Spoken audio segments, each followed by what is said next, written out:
Mondial Audio, les podcasts du Mondial de la mobilité. Bonjour à toutes et à tous et bienvenue dans Questions de mobilité, des questions posées à deux startups du monde du transport et du déplacement pendant 30 minutes en tout. Des jeunes pousses qui veillent chaque jour à la mobilité de demain. Aujourd'hui, je reçois Stéphane Desnoyers, fondateur d'Exaflex. Bonjour. Bonjour. Bienvenue. Et Benoît Sinault, président de Wicar, qui va nous rejoindre dans quelques toutes petites secondes, je le vois.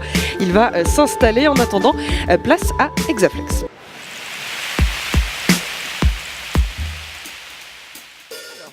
Alors pour commencer, est-ce que vous pouvez nous dire un petit peu ce que c'est que Exaflex, puisque moi j'ai vu que vous alliez bientôt devenir les leaders de l'absorption des chocs et que vous avez aussi la capacité de remplacer la mousse des sièges que l'on utilise, mais il va clairement falloir nous en dire un petit peu plus, Stéphane Desnoyers.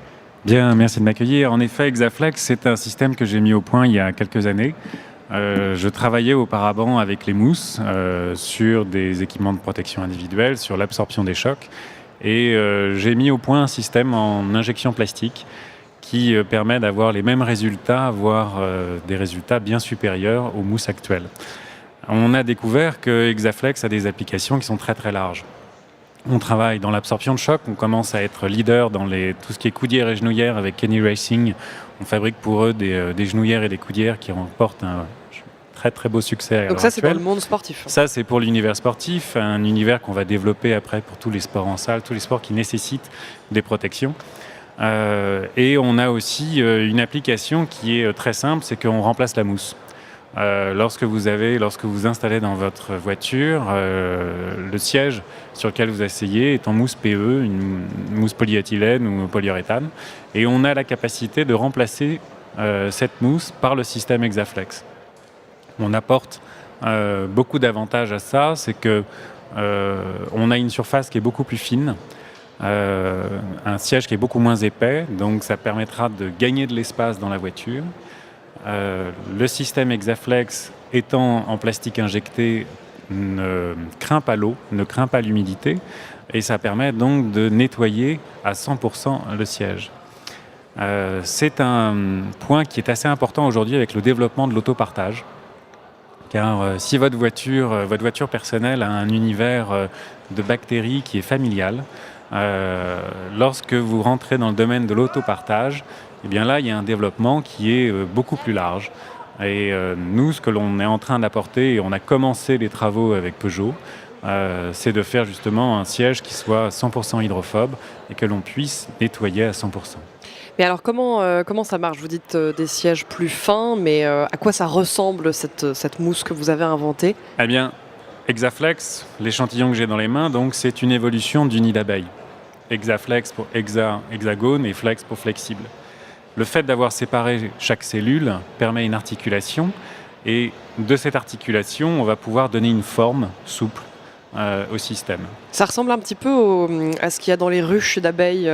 Tout à fait. Je sais pas comment on appelle ça, la cire un petit peu, les alvéoles de cire, les unes contre les autres, sauf que là c'est blanc et que... Les abeilles utilisent l'hexagone parce que l'hexagone a d'excellentes caractéristiques géométriques techniques. Nous, personnellement, Exaflex est un système qui permet de supporter à partir de 1 à 2 tonnes au mètre carré.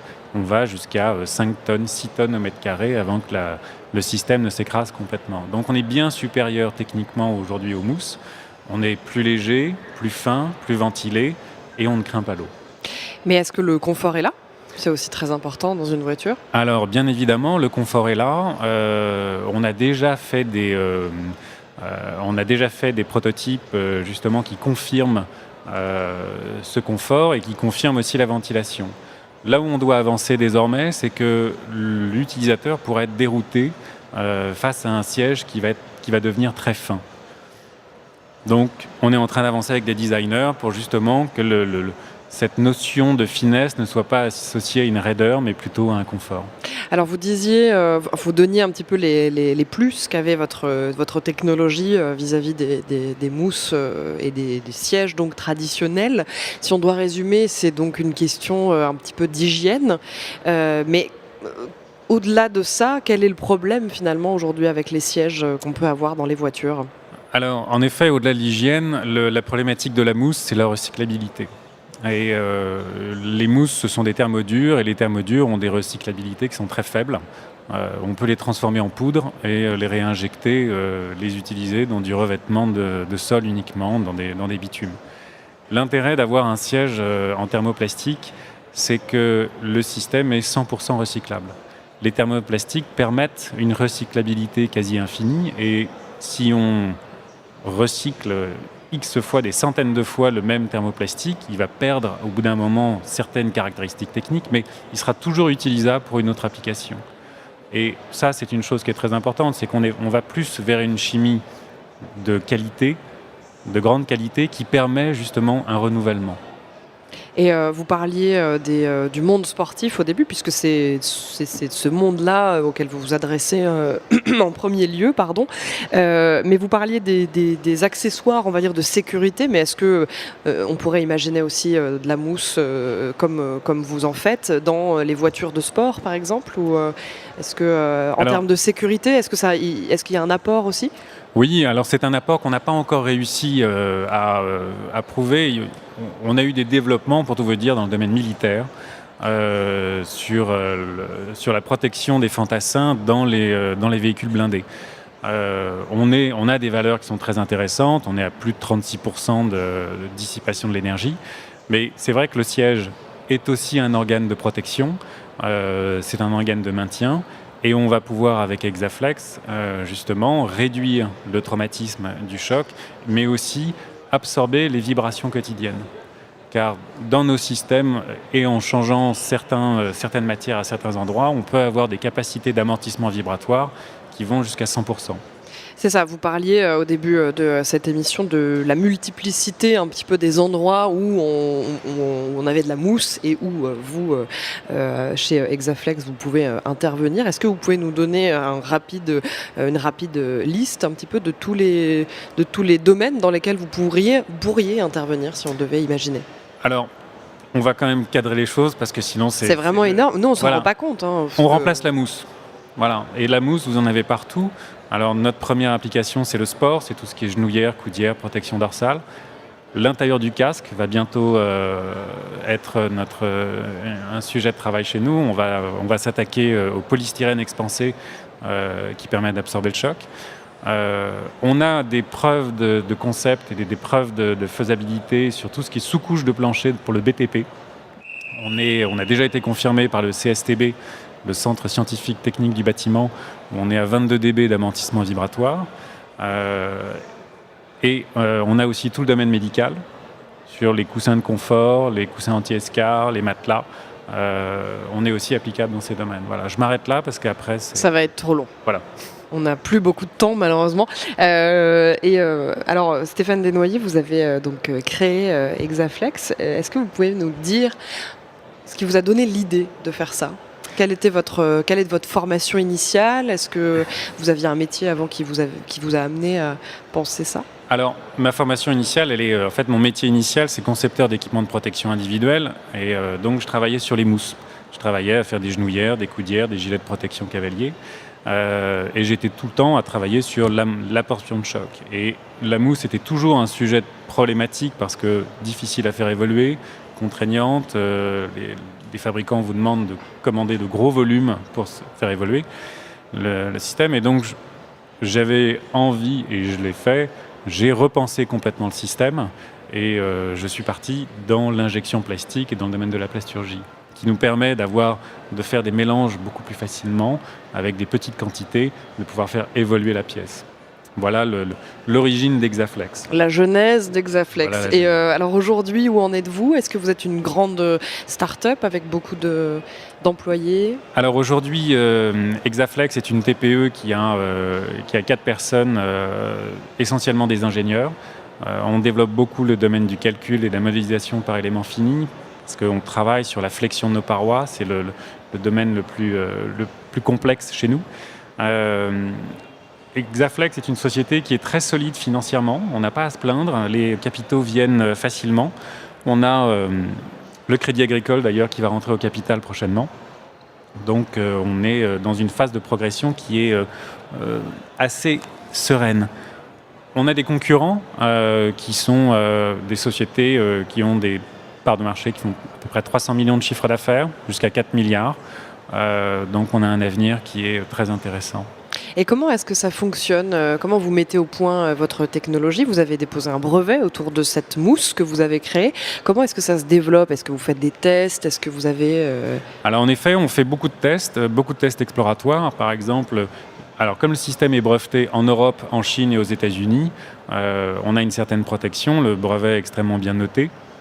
Et puis le dernier test que l'on a réalisé avec le CEVA, le Centre d'études vibratoires de Rouen, ça a été justement sur l'amortissement vibratoire. Et le CEVA a démontré qu'on allait jusqu'à 140% de facteurs de perte. J'irai pas plus loin en explication technique, mais ça veut dire qu'on est très très bien placé sur tout ce qui est amortissement vibratoire et que l'on a des applications vraiment intéressantes. Et chez Exaflex, vous insistez beaucoup sur le Made in France. Vous êtes Made in France à 100%, d'après ce que j'ai lu. Vous assemblez d'ailleurs à Bernay, Oui, dans l'air. Pourquoi insister autant sur ce Made in France? Eh bien, en fait, le système Exaflex permet de... Nous remplaçons la mousse. Nous ne sommes pas concurrents des fabricants de mousse, nous leur apportons une solution de remplacement, car la directive REACH va de plus en plus les impacter.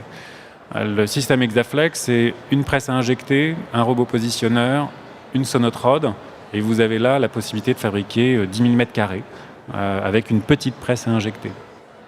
Donc on peut développer les postes de production, on peut se rapprocher des grands sites de production, et de cette manière, on n'a pas besoin de créer une énorme usine en Asie ou dans des pays à bas coût, mais plutôt de développer des petits spots de production qui sont grandement automatisés.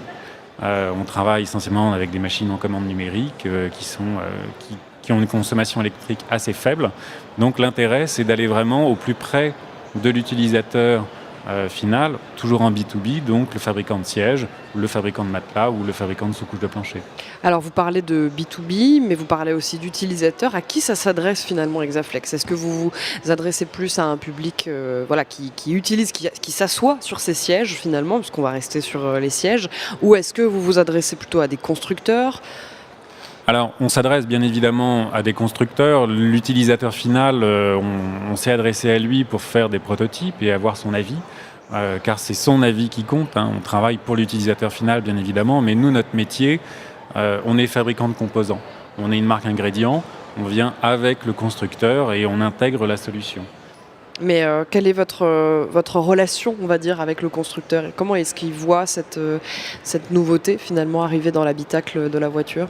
Lui le voit comme une révolution et justement de pouvoir répondre à des appels d'offres. Dans le domaine des transports publics, on a des appels d'offres qui sont de plus en plus compliqués au niveau de l'hygiène. On est en train de solutionner justement ce problème d'hygiène. Il faut savoir qu'aujourd'hui, un bus RATP, c'est lavé au jet d'eau. Et après, donc, il y a un développement d'odeurs pestilentielles dans le bus, et donc on est obligé de mettre des désodorisants. Avec un siège Exaflex, on pourra faire un siège hydrophobe, donc qui ne craint pas l'eau et qui aura un temps de séchage très court. Et comment vous voyez Exaflex dans le futur? Quand je vous dis futur, ça peut être dans 1 an, dans 5 ans, dans 10 ans? Alors, Exaflex, moi je le vois comme une très belle ETI qui sera autour de 300-400 millions de chiffres d'affaires dans quelques années. On a la possibilité aussi de céder des licences à des groupes comme Faurecia, par exemple. Faurecia a tout à fait la possibilité d'intégrer une chaîne de production et à d'autres fabricants de sièges. Voilà. Et qu'est-ce que ça vous apporte à vous, fondateur justement d'Exaflex, de vous trouver dans un événement comme celui du Mondial de la mobilité? Eh bien, c'est d'interpeller. Qui se trouve au cœur du Mondial de l'auto, je le rappelle. Bien sûr, mais c'est la possibilité d'interpeller, de rentrer en contact avec des gens, d'échanger avec les ingénieurs, avec les designers et d'estimer leur ressenti sur cette révolution que l'on apporte dans le domaine automobile. Autour désormais de Benoît Sinault qui nous a rejoint, donc on ne s'est pas dit bonjour, on ne s'est pas présenté. Bonjour, président de Wicar, bienvenue. Alors c'est au tour maintenant de Wicar, maintenant qu'on a entendu tout ce qu'on devait entendre sur Exaflex, autour de Wicar. Alors Wicar, premier site de location de voitures entre particuliers, je le rappelle. Dans le détail, est-ce que vous pouvez nous présenter un petit peu Wicar, Benoît Sinault? Oui, Wicar est parti d'un constat très simple, c'est qu'il y a beaucoup de voitures en France et dans le monde. Pour prendre l'exemple français, il y a 40 millions de voitures en France et ce parc extrêmement important est très très peu utilisé. On parle d'une utilisation de 5 à 10% du temps utile et non seulement ça, mais quand il est utilisé, on parle de 1,3 places occupées dans le véhicule au moment de son utilisation. Donc la capacité utilisée du parc automobile, c'est 1%. Et donc l'idée, ça a été simplement de dire, de l'autre côté de la chaîne, il y a beaucoup de gens qui font des milliards de kilomètres en voiture, qui n'ont soit pas de voiture, soit pas forcément la voiture spécifique dont ils ont besoin. Et on va mettre au milieu une plateforme qui va permettre une meilleure utilisation de ces 40 millions de voitures pour faire en sorte que les gens qui se déplacent en voiture aient accès à ce parc. Et alors justement, comment est-ce qu'elle fonctionne cette plateforme? Comment est-ce qu'elle s'insère dans ce besoin qu'il y a, dont vous venez de parler? C'est vraiment très simple, on est une pure plateforme d'intermédiation et de mise en relation. Donc les propriétaires qui trouvent que c'est une bonne idée de mettre sa voiture ou sa propre voiture à louer pour réduire le coût de possession, qui est quand même extrêmement élevé, on parle de 5 à 6 000 euros par an de coût de possession d'un véhicule. Pour rappel, le salaire médian des Français, c'est 1 700 euros. Donc c'est un investissement extrêmement lourd. Et en fait, ces gens qui décident de réduire le coût de possession, les mettent sur la plateforme en location et les locataires, en fait, qu'on leur envoie, louent leur voiture. Donc, est-ce que vous pouvez nous donner une date de création de Wicar? Bien sûr, Wicar a été créé en 2012. On a cru très vite, puisque aujourd'hui la plateforme compte 30 000 véhicules. Un petit benchmark, 30 000 véhicules, c'est la taille d'une flotte d'un loueur traditionnel en France. Donc c'est extrêmement rapide comme déploiement, mais c'est encore tout petit, puisque si vous prenez les 40 millions de voitures et qu'on imagine un jour pouvoir mettre ne serait-ce que 1% de ce parc sur une plateforme comme la nôtre, ça fait 400 000 voitures. Un quart de pourcent, ça fait 100 000, donc c'est 3 fois la taille de Wicar d'aujourd'hui. Donc on est vraiment au tout début, avec un vrai basculement aujourd'hui, mais on va certainement en parler, vers la mobilité du quotidien, là où on est né dans la location de voitures, dans l'usage historique qui est 1 à 2 fois par an. Quand vous dites mobilité du quotidien, vous entendez le court-voiturage par exemple, les trajets courts Les trajets beaucoup plus courts, en fait, nous on s'est créé... Domicile-travail, des trajets... Alors là, on bascule vraiment dans le covoiturage, mais ça peut être des usages à la journée. Je suis à Paris, j'ai un rendez-vous à Évry et je reviens à Paris, des choses comme ça. Je vais en week-end déjeuner ou dîner chez mes parents dans le Vexin français, c'est pas très très bien desservi, je loue une voiture. C'est des usages sur lesquels historiquement on n'allait pas chez Avis. Quand j'allais déjeuner ou dîner chez mes parents qui effectivement habitaient dans le Vexin français, je prenais les transports en commun. J'allais pas chez Avis louer une voiture. Et aujourd'hui, en fait, l'accessibilité de ce parc et la simplicité en fait du service en fait fait que je peux louer la voiture d'un tiers pour simplement ces usages du quotidien. Mais alors comment se met en place cette simplicité justement, puisqu'on a toujours l'impression finalement, même avec ce type de plateforme, on a la sensation que ça va rester compliqué, il faut faire sa demande, il faut attendre qu'on nous réponde, il faut voilà. Comment est-ce que Wicar simplifie tout ça? Ça se met en place par le travail. Pour mémoire, Wicar, il y a 4-5 ans, en fait, c'était une plateforme pour laquelle, quand vous vouliez louer une voiture, vous aviez un contrat papier à imprimer, vous aviez un chéquier à emporter, puisqu'il fallait faire un chèque de caution pour sécuriser la transaction. Et en fait, depuis ces 2-3 ans, on travaille beaucoup à la simplification du service. C'est d'abord passé par la dématérialisation du contrat, qui aujourd'hui a permis une prise en charge du véhicule qui est passée de 25 minutes à environ 3 minutes à l'aller et 1 minute 30 au retour.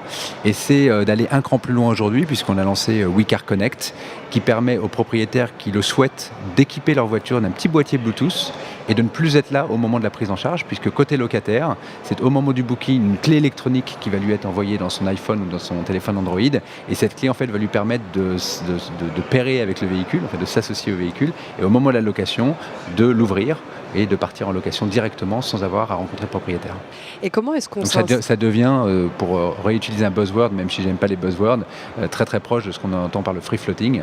C'est-à-dire que vous êtes capable aujourd'hui de déployer en peer-to-peer des flottes très près de chez vous qui sont équipées de ces équipements et qui permettent en fait de simplifier encore un peu plus ce service. C'est ça, le free floating, c'est ce qu'on peut voir dans certaines rues de Paris notamment, mais des véhicules qui sont laissés là à usage, quand on veut, quoi. C'est-à-dire qu'on a juste à rentrer un code et... Tout à fait.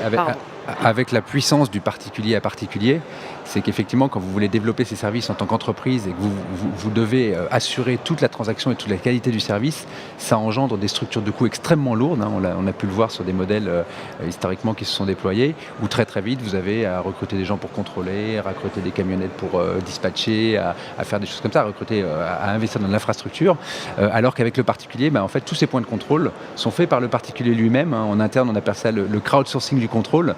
qui fait qu'à un moment donné, même si un particulier, par exemple, met sa voiture à louer en free floating un vendredi soir parce qu'il n'est pas là, et donc avec ce boîtier Bluetooth, lundi matin, en fait, il va reprendre sa voiture pour aller au travail et il va jeter un petit coup d'œil sur son véhicule. Ça n'a l'air de rien, mais ce petit coup d'œil, en fait, il vaut de l'or, parce que si vous devez le jeter vous-même en tant qu'entreprise, eh bien, ça vous coûte énormément d'argent.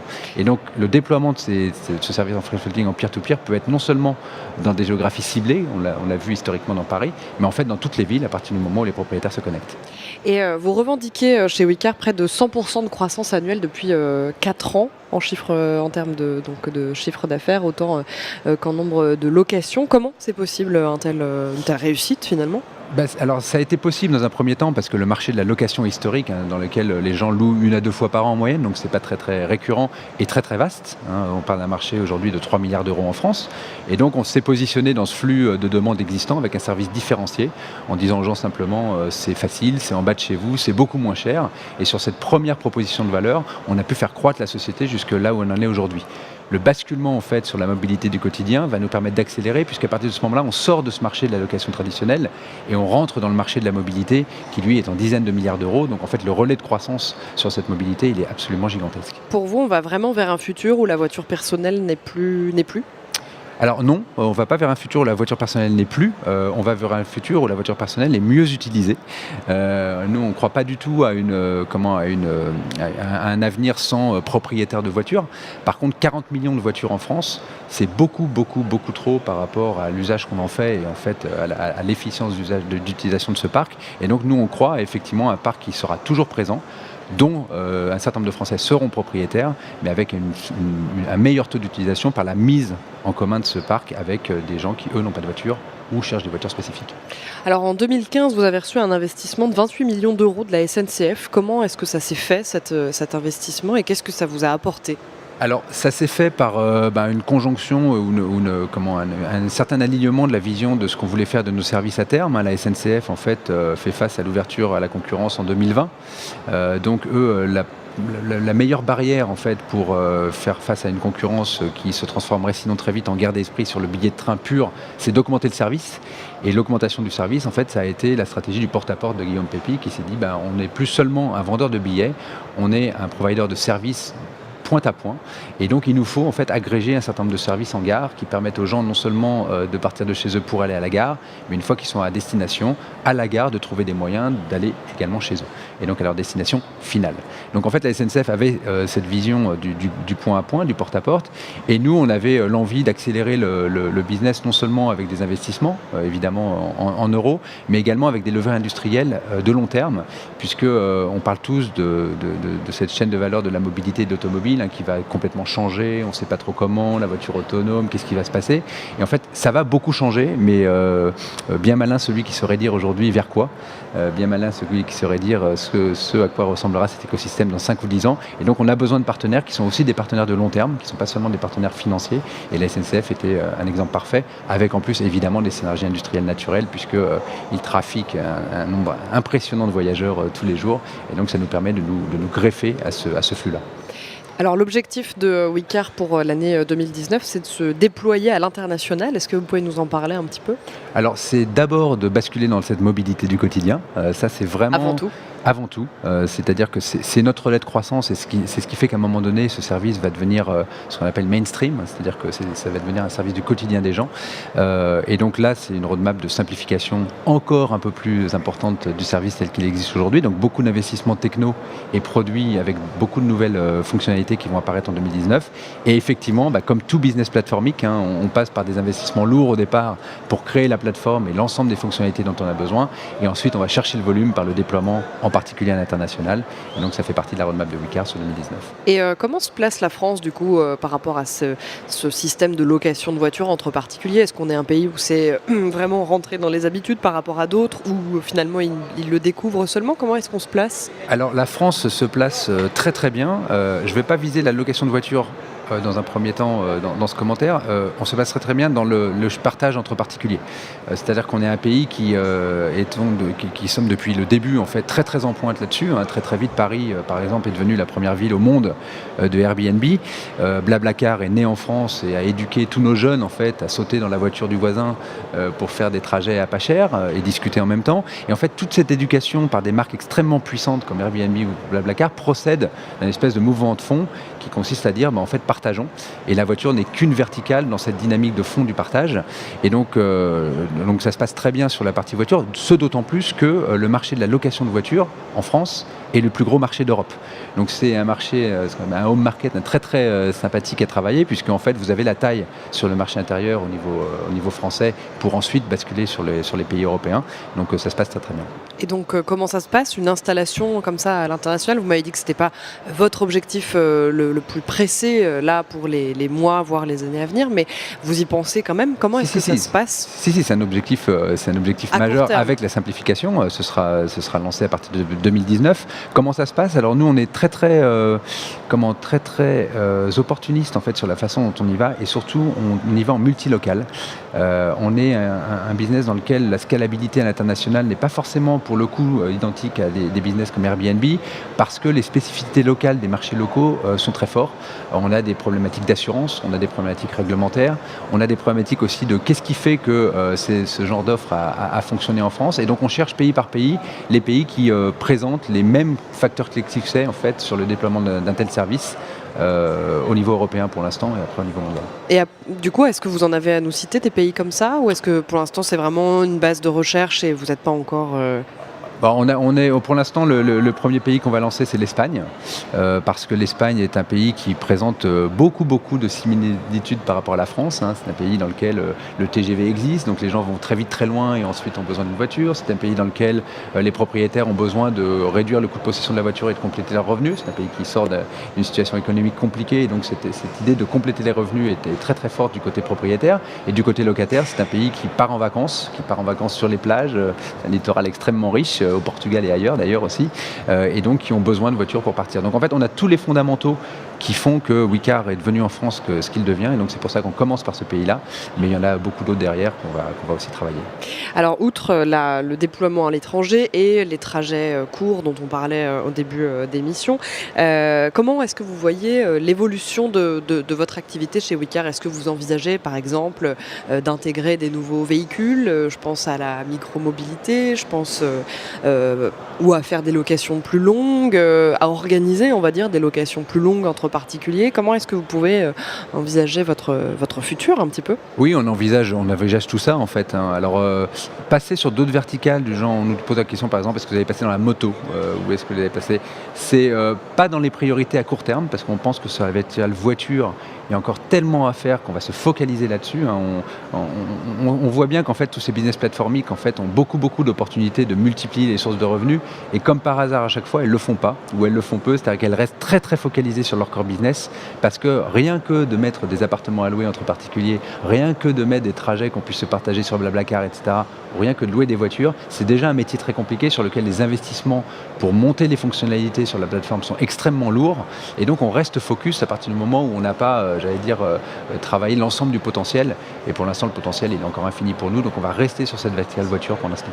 Alors on a parlé de votre association, on va dire, avec la SNCF il y a quelques années maintenant, mais qu'est-ce qui manque selon vous aujourd'hui pour que vraiment le partage de véhicules ou la location de voitures entre particuliers, enfin en tout cas la réutilisation de véhicules inutilisés dans le parc actuel, qu'est-ce qui manque pour que ce soit vraiment quelque chose d'évident pour tout le monde? De l'offre en fait, c'est tout simplement ça, c'est que à partir du moment, la simplicité elle passe par deux choses. Elle passe par la simplicité de la plateforme, donc c'est-à-dire c'est simple de louer une voiture et d'en prendre possession, et puis elle passe par le fait que quand vous regardez par la fenêtre, en fait la voiture n'est pas à 2 km mais elle est en bas de chez vous. On le voit d'ailleurs sur d'autres moyens de mobilité alternatifs qui se développent aujourd'hui. Au début par exemple les trottinettes électriques, c'était compliqué, c'était très sexy en fait comme service. Moi j'ai basculé dedans tout de suite parce que c'est simple, on l'apprend, etc. Sauf qu'il n'y en avait pas beaucoup. Et en fait à partir du moment où ils ont commencé à déployer la flotte de manière assez drastique, on les voit rouler absolument partout dans les rues. Donc l'usage, l'adoption, elle se fait simplement en regardant avec votre téléphone dans la rue ce qui se passe, et si vous avez une voiture à louer, en descendant la louer. Donc on travaille beaucoup sur cette acquisition d'offres, également en parallèle de la simplicité. Et qu'est-ce que ça vous apporte de vous trouver dans un événement comme celui du Mondial de l'automobile? Alors beaucoup de choses. On a Et de la mobilité. D'abord, c'est absolument fondamental pour nous d'être dans ce sujet automobile, puisque c'est là que se crée aujourd'hui l'évolution de cette chaîne de valeur, voire même cette disruption. Donc on rencontre beaucoup de monde, on glane beaucoup d'idées, on voit beaucoup de nouvelles idées apparaître. Et puis on rencontre aussi des partenaires. Par exemple, on a ouvert notre plateforme récemment aux pros, aux petits pros, qui peuvent eux aussi poster des voitures sur la plateforme pour les mettre à la location. Et un salon comme cela, c'est aussi l'occasion de les rencontrer et de leur expliquer. Et de le faire savoir. Et de le faire savoir. Eh bien, c'est ainsi que se termine cette émission de questions de mobilité. Merci beaucoup à Benoît Sinault, président de Wicar. Merci d'avoir été avec nous. Et merci également à Stéphane Desnoyers, fondateur d'Exaflex. Merci d'avoir été avec nous. Je vous rappelle que cette émission est bien sûr à retrouver sur le site mondial-paris.audio ainsi que sur toutes les applications de podcast, iTunes, SoundCloud et j'en passe. Il vous suffit de taper Mondial Audio dans la barre de recherche. Nous sommes également présents sur YouTube, nous sommes partout. Il vous suffit de vous abonner. Quant à moi, je vous souhaite une bonne fin de journée et puis on se retrouve très vite pour de nouvelles questions de mobilité.